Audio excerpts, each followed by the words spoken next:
ओम शांति। आज 10 अप्रैल 2026। आज के श्री महावाक्यों में हमारे परम पिता परमात्मा शिव कहते हैं, मीठे बच्चे, बाप आए हैं भारत को सेल्वेज करने। तुम बच्चे इस समय बाप के मददगार बनते हो। भारत ही प्राचीन खंड है। बाप आए हैं भारत को सेल्वेज करने। तुम बच्चे इस समय बाप के मददगार बनते हो।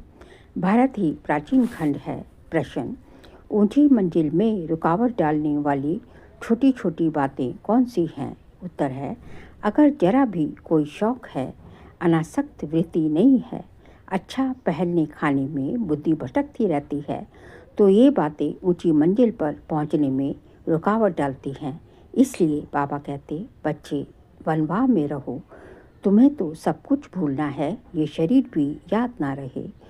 ओम शांति। बच्चों को ये समझाया है कि ये भारत ही अविनाशी खंड है और इसका असुल नाम है ही भारत खंड। हिंदुस्तान नाम तो बाद में पड़ा है। भारत को कहा जाता है स्पिरिचुअल खंड। ये प्राचीन खंड है। नई दुनिया में जब भारत खंड था तो और कोई खंड थे नहीं। मुख्य है ही इस्लामी, बौद्धी और क्रिश्चियन। अभी तो बहुत खंड हो गए हैं। भारत अविनाशी खंड है, उसको ही स्वर्ग हेवन कहते हैं। नई दुनिया में नया खंड एक भारत ही है। नई दुनिया रचने वाला है परमपिता परमात्मा, स्वर्ग का रचयिता, हेवनली गॉड फादर। भारतवासी जानते हैं कि ये भारत अविनाशी खंड है। भारत स्वर्ग था। जब कोई मरता है तो कहते हैं स्वर्ग पधारा। समझते हैं स्वर्ग कहाँ ऊपर में है। दिलवाड़ा मंदिर में भी वैकुंठ के चित्र छत में दिखाए हैं। ये किसकी बुद्धि में नहीं आता कि भारत ही हेवन था, अब नहीं है, अभी तो हेल है। तो ये भी अज्ञान ठहरा। ज्ञान और अज्ञान दो चीज़ें होती हैं। ज्ञान को कहा जाता है दिन, अज्ञान को रात। घोर सोजरा और घोर अंधियारा कहा जाता है। सोजरा माना राइज, अंधियारा माना फॉल।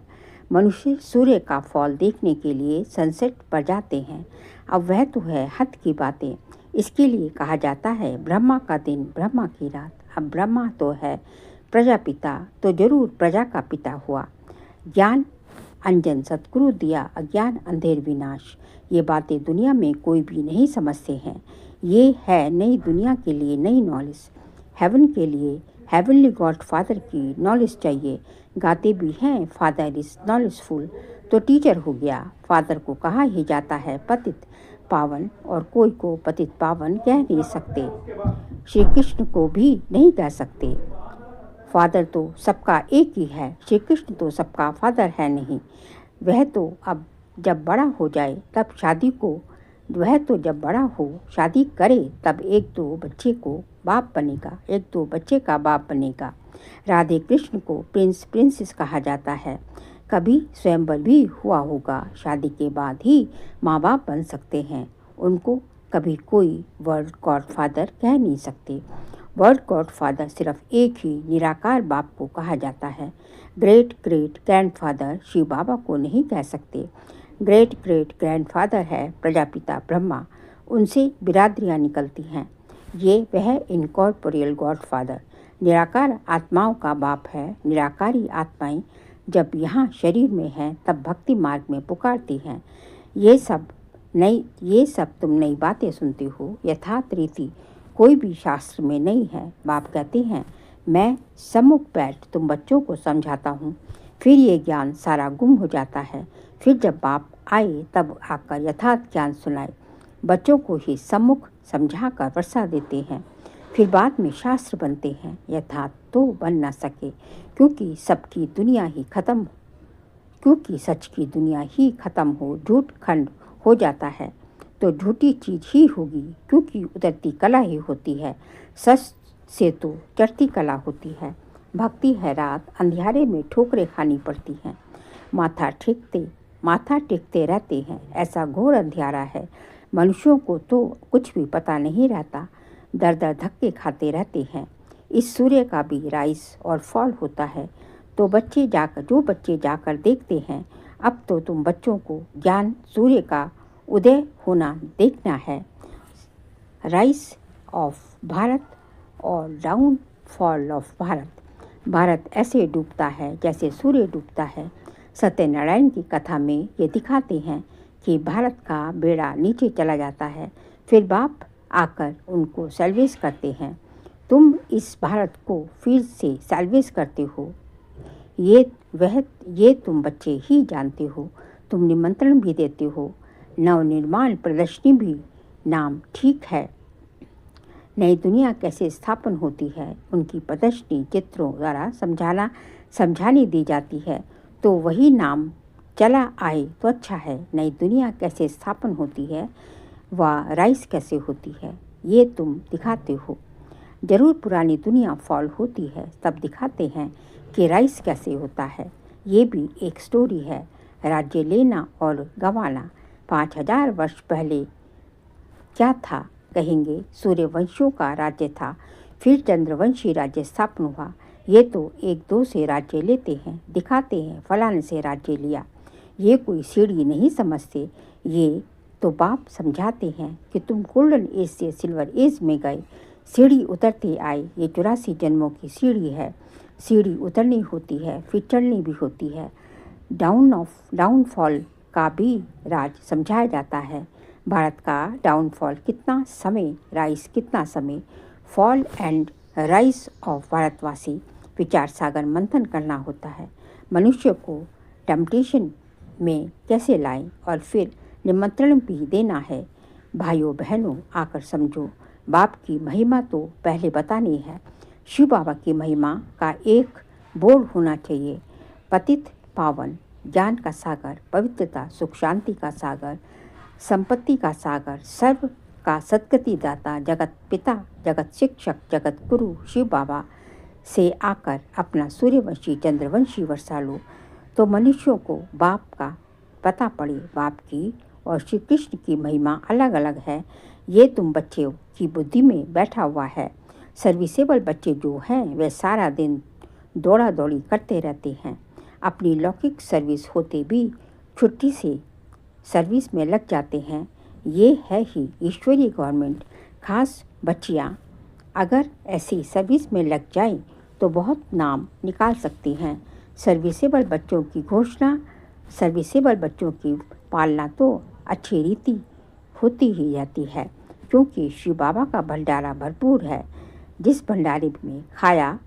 भंडारे से खाया वह भंडारा भरपूर काल कंटक दूर। तुम हो शिव वंशी, वह रचता है, ये रचना है। बाबुल नाम बहुत मीठा है, शिव साधन भी तो है। शिव बाबा की महिमा ही अलग है। निराकार अक्षर लिखने से समझते हैं कि उनका कोई आकार नहीं है। बिलवेड मोस्ट शिव बाबा है, परम प्रिय तो लिखना ही है। इस समय लड़ाई का मैदान उनका भी है तो तुम्हारा भी है। शिव शक्तियाँ नॉन वायलेंस गाई जाती हैं, परंतु चित्रों में देवियों को भी हथियार दे हिंसा दिखा दी है। वास्तव में तुम योग अथवा याद के बल से विश्व की बादशाही लेते हो, हथियारों आदि की बात ही नहीं। गंगा का प्रभाव बहुत है, बहुतों को साक्षात्कार भी होगा। भक्ति मार्ग में समझते हैं कि गंगा जल मिले तब उद्धार हो, इसलिए गुप्त गंगा कहते हैं। बाण मारा और गंगा निकली, गौमुख से भी गंगा दिखाते हैं। तुम पूछोगे तो कहेंगे कि गुप्त गंगा निकल रही है। त्रिवेणी पर भी सरस्वती की गुप्त दिखाया है। मनुष्यों ने तो बहुत बातें बना दी हैं, यहाँ तो एक ही बात है, सिर्फ अल्फ बस। अल्लाह आकर बहिष्ठ स्थापन करते हैं, खुदा हेवन स्थापन करते हैं, ईश्वर स्वर्ग स्थापन करते हैं। वास्तव में ईश्वर तो एक है। ये तो अपनी अपनी भाषा में भिन्न भिन्न नाम रख दिए हैं, परंतु ये समझते हैं कि अल्लाह से जरूर स्वर्ग की बादशाही मिलेगी। यहाँ तो बाप कहते हैं मन मना भव, बाप को याद करने से वर्षा जरूर याद आएगा। रचता की रचना है ही स्वर्ग। ऐसे थोड़ी ही कहेंगे कि राम ने नर्क रचा, ऐसे थोड़ी ही कहेंगे कि राम ने नर्क रचा। बाबा कहते हैं ऐसे थोड़ी ही कहेंगे कि राम ने नर्क रचा।